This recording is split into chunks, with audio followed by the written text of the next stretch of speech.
बिस्मिल्लाहिर्रहमानिर्रहीम। अज़ीज़ तलबा, आज हम आपको बताएंगे कि इस्लामियात इख्तियारी पार्ट 2 के अंदर जो आपने FA की क्लास में पढ़ना होती है उसकी तैयारी का क्या तरीका है। पार्ट 2 के अंदर चूँकि ज़्यादा हिस्सा तर्जमा पर मुश्तमिल है और अक्सर तलबा ये कहते हैं कि जो पार्ट 2 का जो पोर्शन तर्जमा वाला है ये हमारे लिए प्रॉब्लम करता है। तो आज का ये हमारा लेक्चर सुनने के बाद आपको पता चलेगा कि हमने पार्ट 2 का किस तरह तर्जमा तैयार करना है और कैसे हम तैयार करें कि इसमें भी आपके 100% मार्क्स आ सकें। इसके लिए चंद बातें मैं सबसे पहले आपको सिलेबस के हवाले से बताऊंगा कि आप इस्लामियात इख्तियारी, इस्लामियात इलेक्टिव के अंदर किस तरह पार्ट 2 की तैयारी करेंगे कि आपके अच्छे नंबर बने। लेकिन उससे पहले सिलेबस का समझना ज़रूरी है। आपका जो सिलेबस है उसका पहला पार्ट, पहला हिस्सा वो कुरान मजीद पर मुश्तमिल है। यानी आपका जो हिस्सा अव्वल है उसके अंदर हम सबसे पहले डिस्कस करते हैं तारुफ़ कुरान। जब आप इंट्रोडक्शन टू कुरान को सीख जाते हैं कि कुरान का तारुफ क्या है, ये आपका पहला हिस्सा है जिसके अंदर यह बताया जाएगा कि मक्की और मदनी सूरतों में क्या फ़र्क है, मक्की और मदनी सूरतों की क्या खुसूसियात है। इसी तरह वही किसे कहते हैं, वही की अक़साम क्या है और कैसे वही नाजिल होती है, वही किसके साथ ख़ास है, कुरान मजीद को कैसे जमा किया गया, कुरान मजीद को कंपाइल करने के लिए क्या क्या मुश्किलात पेश आईं, जमा और तदवीन कुरान के मराहिल क्या हैं, कौन कौन से मरहले से गुजर के कुरान मुकम्मल हुआ, फिर कुरान का मोजज़ा क्या है, एजाजुल कुरान की खूबियाँ क्या हैं, इस्लाम की खूबी में एजाजुल कुरान को किस तरह देखा जाता है, फिर हिफाजत कुरान को किस अंदाज में कुरान और सुन्नत में जिक्र किया गया। ये बुनियादी टॉपिक हैं जो आपने कुरान के तारुफ के हवाले से समझना होंगे, जो अमूमन बच्चे इस्लामियात लाजमी पार्ट 1 में पढ़ाते हैं। उसके बाद जब आपका तारुफ कुरान मुकम्मल हुआ, आपका दूसरा पोर्शन शुरू हो जाता है, वो है तर्जमे का।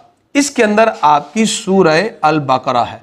सूरह अल बकरा का सबसे पहले तो आपने तारुफ समझना होता है। सूरह अल बकरा को सूरह अल बकरा क्यों कहते हैं, इसकी खूबियाँ क्या हैं, इसमें आयात कितनी हैं, ये सारा तारुफ और तारुफ के साथ साथ आपको पता होना चाहिए कि सूरह अल बकरा के टोटल मज़ामीन कितने हैं, कितनी आयात हैं और कैसे कैसे अल्लाह ताला ने इन आयात को जिक्र किया। इसके अंदर आपने ख़ास तौर पर जो चीज़ें याद करनी है, याद रखिएगा सबसे पहले कि आपको आयत नंबर 1 से लेके आयत नंबर 167 इन आयात का तर्जमा और तफसीर अच्छे अंदाज में तैयार करना होगी। इसके अंदर जो चीज़ें हम डिस्कस करेंगे, जिसके अंदर सूरह अल बकरा, उसकी आयत की तफसीर, मुत्तकीन किसे कहते हैं, मुनाफिकीन की अलामात क्या है, आदम व इबलीस का किस्सा क्या है, बनी इसराइल किसे कहते हैं, बनी इसराइल पर कौन से इनामात हुए, और फिर सब्त का वाक़या क्या है, ज़िब्ह बकरा और हारूत व मारूत का नासिख व मनसूख किसे कहते हैं, इब्राहीम अलैहिस्सलाम ने बैतुल्लाह की कैसे तामीर की, तहवील किबला कैसे हुआ, सफ़ा मरवा की क्या आज़मत है और उम्मत वस्त हमें क्यों करार दिया गया। हिस्सा अव्वल के सूरह अल बकरा के ये बुनियादी मज़ामीन हैं जिनको हमने समझना होता है। इसी तरह आपका हिस्सा दुवम, सेकंड पार्ट जो है वो हदीस मुबारक पर मुश्तमिल है। इसके अंदर जो किताब आपने पढ़नी है वो किताब अरबाईन नववी है। आपने जो मतन पढ़ना है, जो टेक्स्ट पढ़ना है वो अरबाईन नववी का पढ़ना है। लेकिन इस मतन को पढ़ने से पहले आपको थोड़ा सा हदीस का इंट्रोडक्शन करवाया जाता है, जिसमें बुनियादी चीज़ें आपने जो याद करनी है वो ये है कि हदीस क्या है, हदीस का मफ़हूम क्या है, इसकी तारीफ़ क्या है, हदीस की इस्तिलाहात क्या हैं, सही किसे कहते हैं, मशहूर किसे कहते हैं, सही लिज़ाती क्या है, मुतवातिर हदीस क्या है, मुफरद हदीस क्या है, खबर गरीब किसे कहते हैं, फ़र्द किसे कहते हैं, हदीस की हुज्जियत क्या है, क्या हदीस को हम बतौर हुज्जत और बतौर दलील पेश कर सकते हैं तो किस ज़ाविये निगाह में। हदीस का तारुफ़ कराते हुए हमने ये भी देखना है कि हदीस को जमा कैसे किया, इसको कंपाइल करने में कौन कौन सी दुश्वारियों का सामना करना पड़ा। हदीस की जमा और तदवीन की सारी सूरतें डिस्कस करते हुए हदीस को लिखने के हवाले से जो कुछ हुआ उस हवाले से हम ये बात करेंगे कि किताबत हदीस अहद नबवी में क्या है, अहद खुलाफा राशिदीन में क्या है, और इसी तरह चलते हुए जितने अदवार बाद में आते गए, हम उन तमाम को डिस्कस करेंगे कि अहद नबी, खुलाफाए राशिदीन और उसके बाद फिर आगे मुहद्दिसीन ने जो उसूल बनाए जरह तादील के, उस पर हम बात करेंगे। ये सारी हदीस की इंट्रोडक्शन और उसके साथ साथ ख़ास तौर पे आइम्मा हदीस जितने भी हैं उस पर हम बात करेंगे और कुतुब हदीस का तारुफ पेश करेंगे। इस तरह ये हदीस का तारुफ होगा। अब हदीस का तारुफ के बाद जो हमने किताब पढ़नी अरबाईन नबवी, इसमें 42 हदीसें हैं, वो हमने साथ साथ इसको तर्जमा और तशरीह के साथ पढ़ना है कि हदीस का क्या तर्जमा और तशरीह उसी से रेलिवेंट होगी। इसमें एक पोर्शन आपका ग्रामर का होता है जिसमें अरबी ग्रामर है। बच्चे इसमें अक्सर कहते हैं कि सर ये एक मुश्किल तरीन मरला है, इसको भी आसान करके हम बता देते हैं कि इसमें बुनियादी तौर पर आपने साथ साथ कलमा और उसकी अक़साम, जो आयत आप पढ़ें, आप उस आयत को, उस लफ्ज़ को अपनी ग्रामर से पढ़ के ढूंढने की कोशिश करें। जैसे आपने एक लफ्ज़ पढ़ा है ग्रामर के अंदर, वो नाउन है, ठीक है, वो कलिमा है, उस कलिमे को आपने जब तर्जमे में पढ़ना है तो उसको ढूंढना है। जैसे ज़ालिकल किताबु ला रैब फीह, आप देखें ज़ालिका क्या है, अल किताब क्या है, ला रैबा क्या है, ये नाउन है या वर्ब है। इस तरह आप साथ साथ उसकी प्रैक्टिस करते जाएंगे तो आपके लिए समझने में आसानी होगी। फिर इसी तरह जब आप कलमे की अक़साम, तो फिर फ़ेल की अक़साम, वर्ब क्या है, वर्ब की कितनी अक़साम हैं, माजी किसे कहते हैं, मुज़ारे किसे कहते हैं, अमर किसे कहते हैं, ये सारी चीज़ें डिस्कस करके फिर आपका वाहिद, जमा, सिंगुलर क्या है,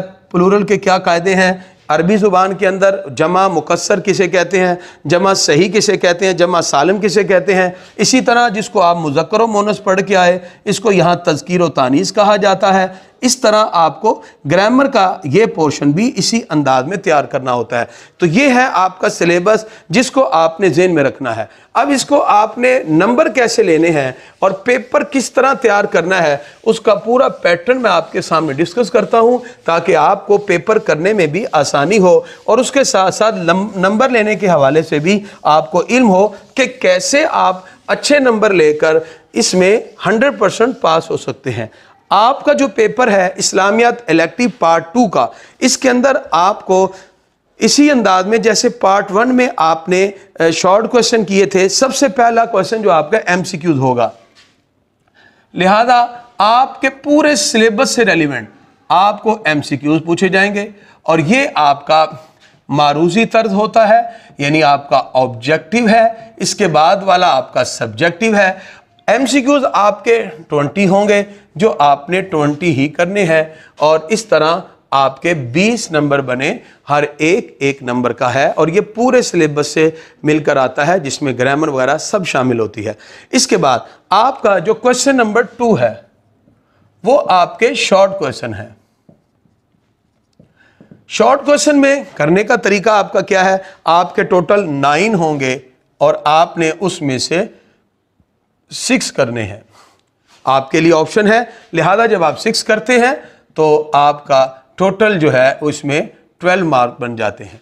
और ये वाला पोर्शन जो है ये अमूमन किताब जो कुरान का तारुफ है, किताब का तारुफ है और उससे रेलिवेंट, और सूरह अल बकरा की इब्तिदाई सूरतें, वही की कितनी अक़साम हैं, कुरान कैसे नाजिल हुआ, मक्की मदनी सूरतों की तादाद क्या है, ये छोटे छोटे क्वेश्चन और साथ कुछ छोटा सा आयत कूनू क़िरदतन ख़ासिन का तर्जुमा करें तो छोटी छोटी आयत आपको शॉर्ट क्वेश्चन में पूछ ली जाती है। इसके बाद आपका क्वेश्चन नंबर 3 ये भी आपका शॉर्ट क्वेश्चन है। इसके अंदर भी आपको 9 शॉर्ट पूछे जाएंगे जो आपने 6 करने हैं, तो इस तरह आपका टोटल यहाँ नंबर भी 12 बने। और ये आपका अमूमन तर्जमे से रेलिवेंट आता है और इसमें यह भी पूछ लिया जाता है जैसे हज़रत आदम अलैहिस्सलाम की तौबा कैसे कबूल हुई, बनी इसराइल को अल्लाह ने क्या हुक्म दिया, और ज़मीन व आसमान की तख्लीक और बारिश के नज़ूल में अल्लाह की तौहीद का क्या दर्स हमें मिलता है, ये सारी चीज़ें। और इसी तरह छोटी सी आयत आएगी इन्ना फ़ी ख़ल्क़ि समावाति वल अर्द, इसका तर्जमा कीजिए। तो ये शॉर्ट क्वेश्चन है, 9 में से 6 आपको ऑप्शन मिलती है।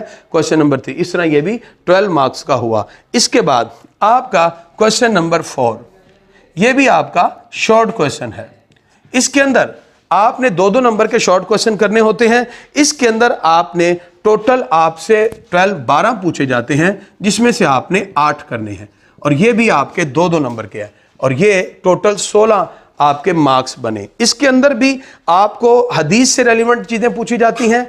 हदीस का तर्जमे से हवाले से कि पूछा जाएगा कि अद्दीनुन नसीहा का तर्जमा क्या है। हदीस से रेलिवेंट चीज़ें, हदीस से कुदसी किसे कहते हैं, और क़यामत की अलामतें बता दें। इसमें कुछ ग्रामर का भी आ जाता है कि कलमा की तारीफ़ कर दें, अक़साम बयान कर दें, और इसी तरह अरबाईन नववी क्यों लिखी गई। इस तरह के रेलिवेंट क्वेश्चन आपको पूछे जाएंगे। 12 आपने उसमें से 8 करने हैं। ऑप्शन इसमें भी आपकी मौजूद है। इसके बाद क्वेश्चन नंबर 4 के बाद आपका क्वेश्चन नंबर 5, 6, 7, 8 ये सारे लॉन्ग क्वेश्चन हैं। इसको किस अंदाज में किया जाएगा वो मैं आपको बताता हूं। अब यहां से आपके लॉन्ग क्वेश्चन स्टार्ट हो गए। अब क्वेश्चन आपका 5, 6 और इसी तरह 7 और 8 ये सारे आपके लॉन्ग क्वेश्चन है। जिस वक्त आपने इस लॉन्ग क्वेश्चन को देखना है, इसके अंदर क्या होगा, आपका क्वेश्चन नंबर 5 होगा कि इसका तर्जमा व तशरीह कीजिए।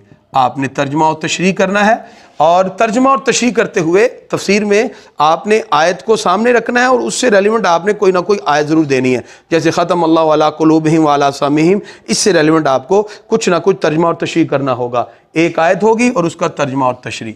क्वेश्चन नंबर 6, इसके अंदर आपको 2 आयतें पूछी जाएंगी और आपसे कहा जाएगा कि इसका तर्जमा और तशरीह करते हुए बताइए इसका सियाक़ व सबाक़ क्या है। यहाँ आके बच्चे पूछते हैं कि सर सियाक़ व सबाक़ का मतलब क्या है। मतलब यह है कि इस आयत से पहले अल्लाह ने क्या जिक्र किया और इसके बाद कौन सा वाक़या था। तो ये सियाक़ व सबाक़ के साथ आपने 2 में से किसी एक आयत का तर्जमा करना होता है। इसके बाद फिर आपको क्वेश्चन नंबर 7 के अंदर हदीस के बारे में पूछा जाता है। हदीस की अरबी इबारत दी जाएगी और कहा जाएगा कि आप इसका तर्जमा और तशरीह करें। फिर आप उसका तर्जमा और तशरीह करते हैं। जैसे आपने यहाँ इसकी तर्जमा और तफसीर की थी, इसी तरह आपने यहाँ इसका तर्जमा और तशरीह करना होता है। इसके भी इसी तरह आपको कहा जाएगा सिर्फ तर्जमा और तशरीह करें। जैसे वमन कान युमिनु बिल्लाहि वल यौमिल आखिर, यानी जिसने अल्लाह और उसके क़यामत के दिन पर ईमान रखा वो अच्छी बात कहे। अब ये हदीस का तर्जमा हुआ, साथ ही उसकी तशरीह हो गई। लेकिन आगे जो क्वेश्चन नंबर 8 है उसको आपको 3 पोर्शन दिए जाएंगे। आपको कहा जाएगा कि ये 3 हदीसों के टुकड़े हैं, यानी हदीस का एक टुकड़ा दिया जाएगा, पूरी हदीस नहीं होगी। और उसमें कहा जाएगा कि किसी 2 हदीस का सियाक़ व सबाक़ के साथ आपने उसकी वजाहत करनी है। अब जब आप 2 हदीस की सियाक़ व सबाक़ से वजाहत करेंगे तो उसका मतलब क्या होगा कि हदीस का जो टुकड़ा दिया गया है उससे पिछली बात में नबी करीम सल्लल्लाहु अलैहि वसल्लम ने क्या इरशाद फरमाया और उसके बाद क्या है, यानी हदीस को हमने मुकम्मल भी करना है। तो इस तरह आपने ये पूरा पेपर लॉन्ग क्वेश्चन का जब करना है तो उसी अंदाज में, जैसे आपने पहला 20 नंबर का क्वेश्चन किया और इसी तरह आपने 12 मार्क्स का, फिर इसी तरह 12 मार्क्स का, और फिर इसी तरह आपका आगे बढ़ते हुए 16 मार्क्स आ गए।